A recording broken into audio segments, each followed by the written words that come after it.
I'm proud of our group. I think that I told them they won tonight's game with their attitude and mentality on Sunday night, on Monday, and on Tuesday. And they have one another. They're playing for one another. I thought tonight the way we executed against Syracuse's zone, was a big factor of getting the shots that we got. Even in the first half, thought we squandered away a few opportunities around the basket with our big guys, but they made the most of their chances in the second half. And when you have Ryan and Jordan on the floor, and Dwayne shooting it like he did tonight, it's hard to keep that zone very, very compact. It just is. And very fortunate we have the guys that can shoot the ball. But we made so many better plays at the high post this year as opposed to a year ago. I was joking with Dale that we didn't change a whole lot. I didn't grow smarter in the last year. Maybe in some things, but not in zone offense. But we were more sure with our decisions. We got the ball there. We finished. We made 12-foot pull-ups. We dumped the ball down to Malik and Steve. We saw out the side. We threw it back behind a couple times, too, at the top of the key. And, it was good offense. And then defensively, they're a challenge. They are a big challenge. And I think there aren't going to be many teams, I don't think, that hold, those three scorers. And I'm talking about, Gerard, Boeheim, and Hughes to under 50% each one of those guys, and there were a handful of guys that were on them defensively. So, we move on to, Carolina, who's Carolina. I don't care how many they lost in a row. A few of them, I'm sure Roy doesn't know how they lost, but they have talent. They're finally healthy, and they're going to come in here ready to play on Saturday, and we need to be ready to play as well. What was the main difference that you saw with Steven and Malik in the second half as opposed to the first? Finished through traffic where they got fouled. Steve caught the ball. The readiness sometimes. I thought Sam made some excellent passes in the first half. David made a few. And, it's attacking the ball. If I catch it on my back foot going backwards, you give the defense a chance to get back into the play. If you're attacking the ball, if you're stepping into the pass when you're on the baseline, and then you're going to at least get it on the rim quicker and be able to finish. So I think that's the biggest difference that I saw. Can you go into a little detail about how you landed on tonight's starters and just how were they able to take control of the game early? Well, Ryan was more of a matchup in terms of they're going to play zone. There was no, hey, I wonder if they'll come out man. They're going to play 40 minutes of zone. I joke with Coach Boeheim before the game. I said 90% of what I have on this play card, you've taken off the docket.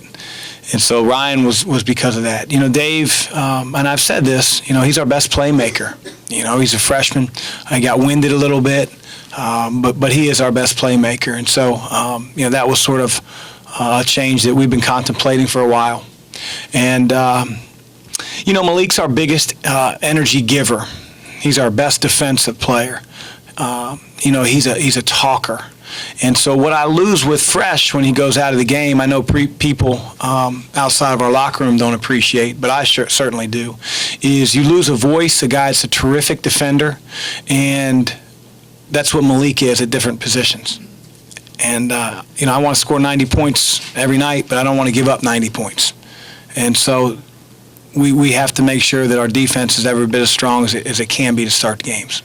Chris, you've said you sound like a broken record talking about Dwayne and his effort all season, but when he shoots it like that, he's not really known as a great shooter, but he is a very good three-point shooter, and when he does, it makes you a different team. Yeah, it totally does. And he shot the ball with confidence.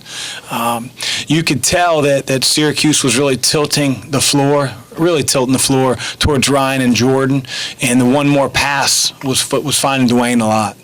And it's really good to see a senior that confident in who he is as a player. He does everything else. At times he won't even take three-point shots. He just goes to offensive rebound. He's invaluable to our team. It was great to see him knock some down. And it just makes it that much harder for Syracuse to defend us. In terms of shot selection, or Jordan's shot selection, he wasn't knocking down threes early, but were you happy with the kind of shots he was creating and inside and outside the arc? Well, I thought he created some things that were to the foul line, which I thought were good shots. You can't just, at least we don't want to just settle for threes. We didn't want to come to halftime with 24 threes attempted. So I thought he mixed it up when guys ran at him, which they're going to do. I thought he put it on the floor a couple times and had 15-foot pull-ups, which I'll take that shot every day of the week. The threes, again, they're going to tilt the floor towards him, but we need him to shoot more than 10 shots in the game. And, again, sometimes it's more difficult when teams are in man because they do not leave him. They don't help on his screens. They just don't leave him. And we knew that he would find some openings tonight. So a couple of them didn't go in. What I was most pleased with is what I've been asking Jordan to do, and that is just affect the game in other areas. And he really did that tonight. Tonight was a season high with 23 assists. Some of that obviously would be attributed to David and his influence.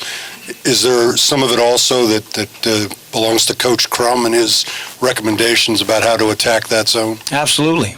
I think we ran that action one time and resulted in air ball. So, no. There's different ways to attack it, but ultimately you want to try to get the ball to the high post and make the decisions from there. You want to get in the short corner and make quicker decisions because you're going to get trapped. You want to get two guys to play you so you can free up a teammate. And you're going to have a high assist night when you make shots, just simply because you're not doing a whole lot off the dribble for the most part against the zone. As a follow-up, is there just quicker ball movement tonight? Is that a factor, or do we get mesmerized by what David does? You probably get a little bit mesmerized. He's a great playmaker. I wouldn't have recruited him. I believed in him when a lot of people didn't. So I appreciate David, when he was a sophomore in high school, a junior in high school, a senior in high school. You can ask Mike Sabo on that one. I was recruiting my tail off for him at Xavier. And it was funny because I think, so we play Carolina on Saturday, and Xavier plays Villanova. And 2 years ago, David was all set to come to the Villanova-Xavier game. All set. And then I got a text from him about an hour and a half before the game, and he said, "Coach, I can't make it tonight. I got something else going on." And I was like, "Nah." And then I found out later he was at the Louisville, North Carolina game, so really pissed me off. That's why I've never started him till tonight. Take two more right here and then there. You mentioned Ryan starting because of the zone. You anticipate going forward with this lineup, or will it be a game-by-game decision? Probably not. Again, Ryan doesn't change expressions, Rick, when you put him off the bench or, bring him off the bench or start him. But it will depend on matchups. And, I do anticipate Dave being our starter moving forward, Malik as well. Not really sure what I'm going to do, beyond that. Buddy had a majority of his points in the first half. What were you guys doing differently in the second to kind of isolate him and shut him out of the game plan? And it's hard. He does a really good job of using screens. We were trying to make sure that we had two on the ball when he came off the screen. So whoever was screening for him, primarily a 4 or a 5 for them, our defender, needed to really show as he was making that catch. If you go under his screen, he's going to bump back. He has a really quick release. And it helps because he's 6'6", I believe. But coming into the game, we wanted to be less gap-oriented, a little bit more man-centric than we're used to. And I thought that helped be there on the catch a little bit, which I think you have to do against those guys.